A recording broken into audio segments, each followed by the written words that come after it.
Hello guys and welcome back. So Blue Protocol is now actually live. I've been waiting for this game for years and I'm actually super hyped that it's now here finally. Now I did try out the game during the closed beta and I kind of have a couple of things that I wanted to share with you guys for those who are trying the game out for the first time. So in this video I'm going to be giving you guys around 15 tips that are going to help you and actually make your journey in Blue Protocol, at least for the first day or for the first week, very easy, and so that you don't really mess up your account or anything like that. Now quickly, for the first tip, it's a super easy one, but I've not really had so many people talk about, and that is when you are questing, if you're someone who doesn't really care so much about the story and you want to skip so many of the things, you don't actually have to hold F all the time to skip it. You can just simply click escape, just press escape on your keyboard, and it's going to skip it very quickly for you. I haven't really had so many people talk about this at all, and it's actually super easy, and it makes the question super quick and very not cumbersome by having to hold F every time to skip all of those dialogues that you don't really want to go through or read. Now the second tip is when you're choosing your class. So when you're choosing your class, you want to be really sure about what you want, just because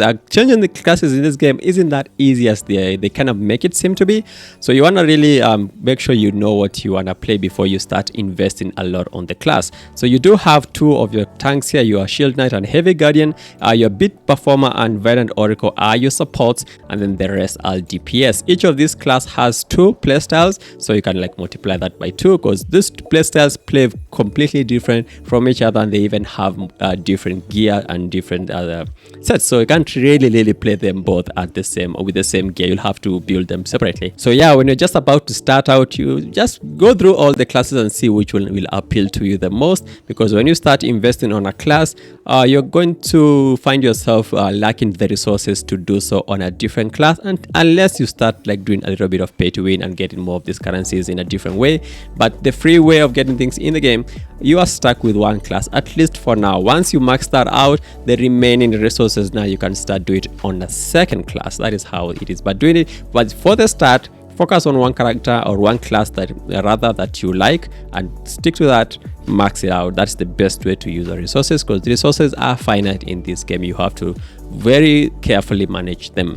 The third tip I'm going to be giving you guys is in regards to the Rose Orbs. So there is a currency called Rose Orbs. The pay to win one is called the Rose Orb, is unbound, and then you do have the bound Rose Orb over here. So the bound Rose Orb is one of them that you're going to be earning in game.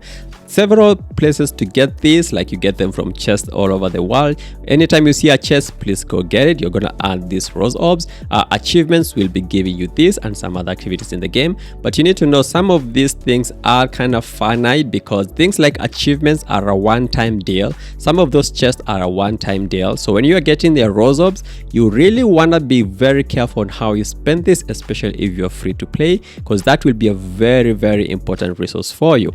Now, if you're very impatient and you really have to spend this, there's a couple of places I'm going to show you really quickly. And one of the main ones that I found out was on the mystery store. They are now selling you some skill book selectable chests here, 5 of them. And they are saying it's a daily limit. I don't know if this is a typo. I do believe this was a weekly limit back in beta, but if they've changed it to a daily limit, this is super game changer, and it will make building your character a little bit easier. So yeah, you want to prioritize getting your skill books every day using the Rose Orbs. That's actually the first thing I bought out the moment I saw this. Skill books are super useful. Other things like the advanced material for crafting your wheels are super expensive. It's like 320 for one. 320 per day is super expensive, so you want to hold off on some of these things. But for things like the skill book, you want to actually get this one every day as much as you possibly can. This should actually even help you get multiple classes on the same character, because the skill books are usually one of the main issues. A second place you can spend the Rose Orb, if you're someone who is like really not into hoarding currencies and stuff, you want to head over to the main city over here and then look for this NPC in the middle over here. So Imagine Research, just click this. It's going to auto path you there, and there's an NPC here, and this is where you're going to do your gachas for the battle wheels. We'll be talking about that in a different video. So when you're talking about the wheel wishing here, so there's some gacha you can do here, and then you want to select one of these human imagines, which are probably one of the strongest imagines in the game. So Tina or Irona are one of the best ones you can get. So you might want to, are very expensive to fully get it, but it's a very low chance of getting this. But if you really have to spend on something, gachaing for this is important. But we're gonna do one for the sake of science, just because I can. Let's wish one here. Maybe because I'm making a video I can be lucky. Let's skip that. Let's see what we get. We got a whale, yeah, so that's just a waste. But yeah, if you really have to do something, just do the gacha on this, because if you get one of these whales, will actually change really how you play the game. The next tip I'll give you guys is in regards to guilds. You want to join a guild as soon as you possibly can and try and build it up together, because guilds will be a really major part in gearing up your character and stuff. And the rewards for like weekly for the guild and stuff will involve rose orbs. You do have your rose orbs here and stuff, so it's a very important thing. So really try and join any guild. It doesn't really have to be a hardcore guild, just do any guild, and as long as you're doing your merits in the game, you'll be getting some of these rewards. Now for the next tip is something mainly about life skills. Now this is a little bit different from closed beta. So for life skills, normally you don't really want to sell your gathered ores and stuff, but for some reason I'm seeing people are undercutting each other for ores, and it's actually dropping in price extremely fast. So the lower it goes, it is not worth it to gather some of these things. So you want to really check out the market. So right now the battle ore are pretty cheap. So I don't believe it's a good idea to use your life skill focus, because life skill focus is a limited resource. You get 400 focus per day. Now let me quickly show you guys. So you do get this focus 400 per day, and it is shared between gathering and also crafting. It is better off to buy the ore and then use the focus for crafting instead of using the focus to gather your own ore. So you want to really look at the market and see how cheap these things go, and the more cheaper they get, the less worth it becomes to gather, especially the basic ore. Now the other rare and purple one will become a little bit more harder to get, because people now need to start leveling up their gathering. So you want to really look out at that prices when those things start becoming available. But for now, things like this, you want to check out. If it's pretty low like this, it's probably gonna go low. I think this is the lowest it can go, 104. So it can be worth to buy it and only use your focus to craft. It kind of speeds up your crafting, things like smelting. The next tip is in regards to leveling up your character. So this game, you're going to be leveling mainly through the story quest. The XP outside of that is actually very finite. The next thing after you level up, because you're going to hit this cap where you have some time, a cooldown before the next quest kind of triggers. And when that happens, the main way you're going to be getting a lot of XP is on your season hub. So you're going to press escape, go to your season hub. You will have things you can do here, but you want to really focus on your recommended that you'll have here. It is going to be a different amount of things to do. It can be fishing, it can be life skills. If you do not like what you have on your recommended, you do have 3 chances here to reset it, and hopefully you get something you actually do want to do. If you don't want to do that, you can do multiple things here. They still earn you points, and those points will accumulate down here, and down here is gonna fill up this reload bar, and the first 3 bars, each of them is going to give you 2 million XP, which is a lot of XP, and it's going to level you up quite a lot. But then after that is done, you are kind of done for the day in terms of XP. There is some side quests you can do, but they don't really give that much XP. It's okay, you can do them if you want to. Personally, I do not do any side quests. I think they are really boring. Another thing to add to that is, if you have a little bit of money to spend and you want to spend on something, you can spend it on the battle pass of here, especially the big one, the $20 one. The reason for this is you get some extra XP over here when you do that season pass, and that will always keep you 1 level ahead of someone who doesn't really have this battle pass, the big one, not the $10 one, the $20 one. You get some other things like honor coins, extra honor coins and stuff, but mainly is the experience on the season pass, only if you want to spend on the game. I do not really suggest in spending anywhere else, because the other things are not really worth it, to be honest. Now the next big tip is in regards to exploration. So there's some skills you can quickly unlock very early in the game, some parkour skills that will make your exploration very easily, and that is mainly found in the Astria plains. So you can quickly teleport to that teleport over here, and then just quickly hop onto your mount, follow the road over here, and you want to go over to this feather over here, and that's what you want to interact with. Once you interact with that, you do have the float skill now unlocked, but you do have to equip it yourself. So head over to skills, and under that tab over here, you should see float. Drag it to any one of them. It depends, it doesn't really matter which one. What it does is just changes the shortcut key. So you want to grab it there. Now the next thing you want to unlock is the Phantom Dash. So after resonating with that and you've gotten your float, you want to use this current over here. So just double jump and then press Q or E. It depends on what slot you put it in. So Q for left and E for right. Double jump and then Q and then follow the current all the way to the top. Now what we are aiming for is we want to go over to this village over here where you see this tower. So let it get to the highest point and then you just want to go there. You can left click to do a glide. So left click, boom, and then you can quickly glide. Control it with W or S so that you can go like super fast. And you want to land over around here where this teleport is. Boom. So over this teleport, you can activate it if you haven't, and then you should see this glowing thing on the ground over here. So you want to go close to it and then activate the wind tunnel. So click that. It's going to activate a current for you. Double jump and then float, and then join this current over here. It's a little bit lower, so this one. So go close to it, then join it. It's going to just leave your mouse and keyboard. It's going to do it automatically for you. And this is what this is going to do. It is going to take you all the way up to the mountain where you're going to unlock your Phantom Dash skill.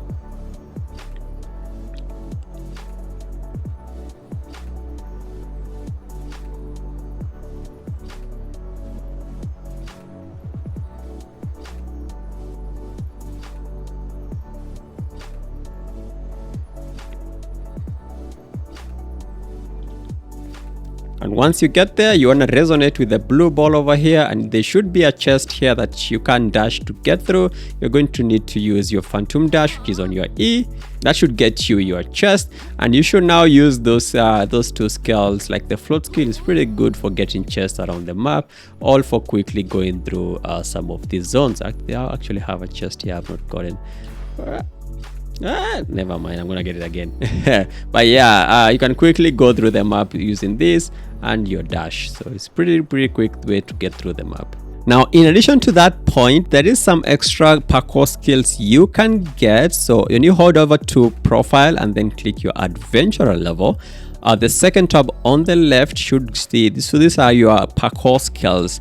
Normally they do unlock themselves, but you actually have to come here and actually activate it so that you can be able to use it. So don't forget to activate this every time you hit some of these level breakpoints. So at level 30 you'll get extra jumps, level 35 even more jumps, level 40 you're gonna get some dash jumps, wall running, things like that. So don't forget to check here every time you get these breakpoints and unlock the relevant parkour skills. It's not something they really remind you, so you might wonder why you are like not be able to jump very high. You need to level some of these to activate some of these parkour skills once you hit that level.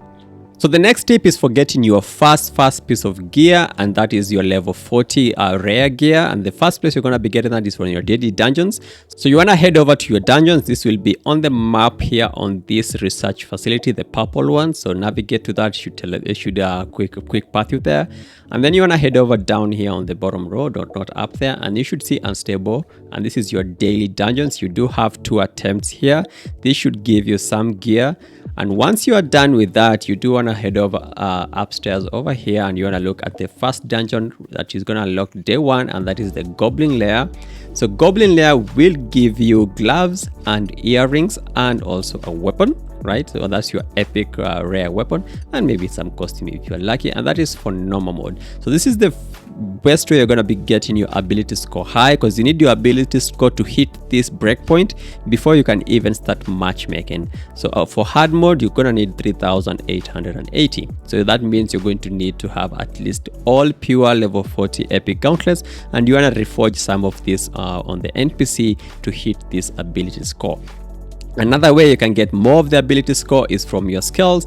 What you want to do is you want to level up the skills you are using. You don't have to level them all up. It's just the ones you're really using. So you actually need to find out what you want for your class, because leveling them all up is a little bit expensive. So what you have to do is go and upgrade. It's going to be using Bound Luno, so it's not really that bad. Max out all this as much as you can, and that should give you some ability score, because you need the ability score to be as high as possible, because some of these later dungeons will require much higher ability score to be able to even matchmake into them and start getting your legendary gears like that. So keep that in mind.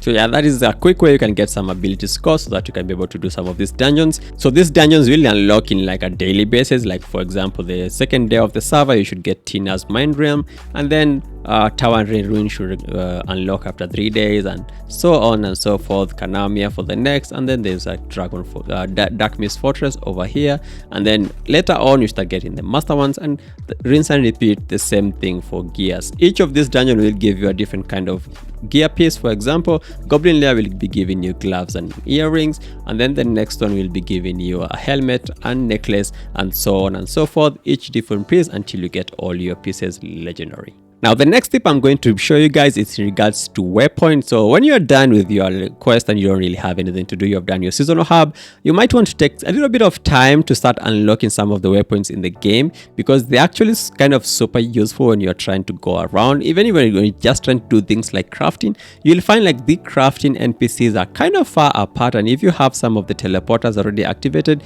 it makes your life a little bit easier. So you can quickly just go and start activating each of these. You can do that for the rest of the unlocked world. For example, Astral Plains, you want to look at the engram hub, and this is this one. So this engram hub will remove the fog on the map to show that you can show you everything on the map.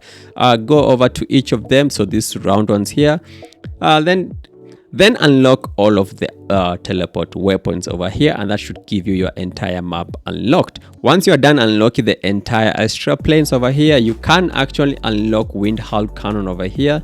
So the way to do that is over at Astral Plains, you want to head over to this gate over here, Wind Hull Cannon. So teleport maybe to this one, walk over there, and that should teleport you to the next zone. And in this zone, you want to do the exact same. Head over to the engram, which is this. That will remove all the fog, and then take all your teleports when you can. There is one here that you can't really get until you get your 4 or 5 jumps. It's a little bit too high, but yeah, that is that. The next zone that you can unlock on day 1 is the underground district. The way you're going to be getting here is you want to head over to the artisan grill over here, enter this crafting building, and in that crafting building just head over the stairs, and you should see a zone to go through that, and that should take you to the underground district. And when you are in the underground district, try and find the engram over here. There is a place you can jump over here, like some crates. Jump that, unlock that, and then unlock all of the teleporters. So these are very useful, especially when people start doing their boss hunting. You will have all the waypoints unlocked, and you can just quickly teleport there, do your boss, and get out. You don't have to start walking long distances to get to these areas. Now on that topic, I'm gonna go straight to my next tip, and that is for wild boss hunting. Now in the map, there is these icons you're gonna see all over the place. So these are the wild boss icons. People will be mainly hunting these things. Is going to be one of your major activities you're going to be doing. Now the big tip here is you don't actually want to be killing random bosses in the world, because you do have limited amount of rewards you can get per day. Every day you do get 2 keys, so you'll get a key like this boss loot key, and you'll have a second one which is called the elite loot key. Now this one, I have only 2 per day. They can stack up to 6 if you are not really going to be using them daily. So you only have chances of 2 rewards a day. Now you don't want to use this on something that is not really that worthy or something you do not need. So what you want to do is you want to actually look for a boss that is going to give you what you want. The main reward for a boss is going to be the battle imagine of that particular boss. For example, this on the Golden Juggernaut.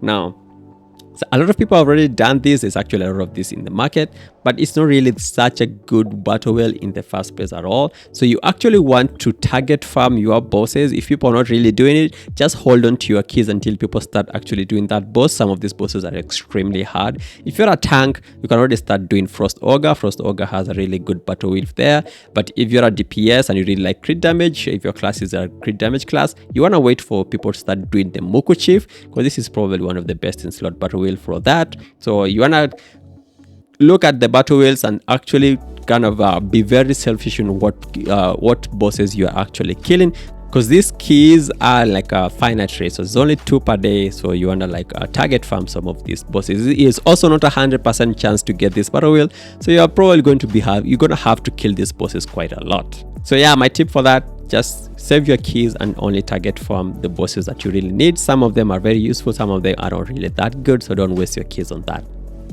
The next quick battle is there's a side quest called the Steam Involves that you really want to do so that you can unlock some of this content for you, so that the moment you guys get the ability score required, you can start actually doing some of these floors. This floors does have a chance of getting some really good battle wheel items and also the crafting materials to make those battle wheels. So it's a really good thing to be doing. So you want to do it as early as you can so that you can really quickly start doing this the moment you get the ability score needed. Another point when it comes to your side quest, there is some side quests, for example the trial path. The trial path is a super important one that you actually want to do every day, because it's almost a daily thing, because it goes according to your level.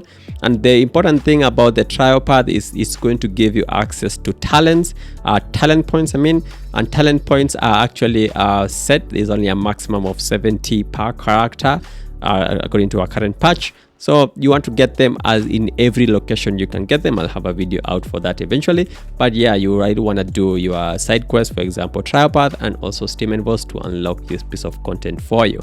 Now for my very last tip, a more like a bonus tip, if you're someone who really want to spend some money in the game, or they don't spend that much but they don't mind spending just a little bit, I have two things I would actually recommend you to get. The first one is the monthly card, and that is a $5 purchase. The main reason for this is you do get extra money anytime you sell something in the market. For example, you get a minus 20% tax. If you have played something like Black Desert Online, this is the same as the value pack.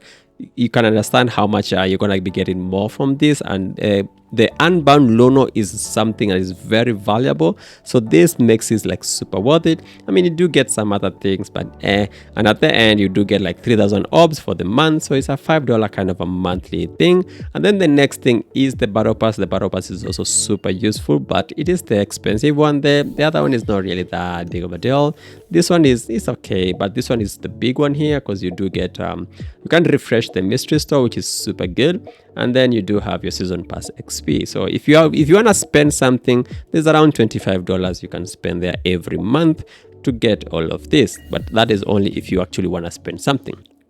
Anything else, that is just a whale, and I guess a whale they're gonna spend on everything, but the other things aren't actually that worth it. It's just cosmetic stuff and some weird random things you can earn in the game, most of this. So yeah, those are the tips I have for day one in Blue Protocol. This is a game I've been waiting for quite a while. I'm gonna be playing it extremely hard, so expect a couple of videos from me from this, or a lot of videos. It depends on how well we do. And I guess if you like this kind of video and you want to support me, please like and subscribe to the channel. It actually really helps me a lot as a creator, and I guess I'll see you guys on the next one. Peace.